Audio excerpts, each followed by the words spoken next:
Hi friends, இன்றைக்கி நம்ம என்ன பார்க்க போகிறோம்னா வெளமீன் ஃபிஷ் ஃப்ரை தான் பார்க்க போகிறோம். வாங்க எப்படி செய்கிறதுன்னு பார்க்கலாம்.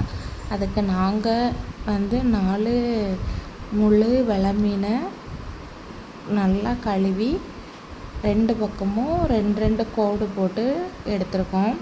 இப்போ அதில் 10 பல் சின்ன வெங்காயத்தை இடித்து போட்டுக்கலாம்.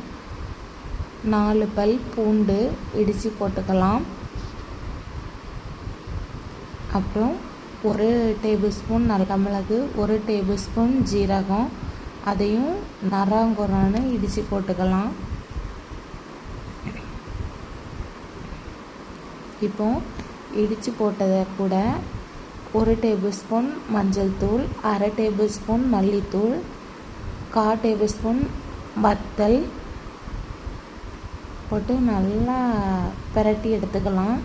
அந்த மிளகு அந்த மீனில் பிடிக்கிற அளவுக்கு நல்லா பிரட்டி எடுத்துட்டு, இப்போ அடுப்பை பற்ற வச்சு ஒரு தோசைக்கல்லை வச்சு ஒரு 4-5 டேபிள் ஸ்பூன் கோகோனட் ஆயில் போட்டு 1 கொத்து கருவேப்பிலையை போட்டு அது மேலே 4 மீனையும் தூக்கி வைக்கலாம். வச்சு அப்புறம் அதில் இருக்கிற மிளகெல்லாம் எடுத்து அது மேலே வச்சு ஒரு பக்கம் வெந்ததும் மறுபக்கத்தை மாற்றி போட்டு எடுத்தால் சுட சுட வெளமீன் ஃப்ரை ரெடி.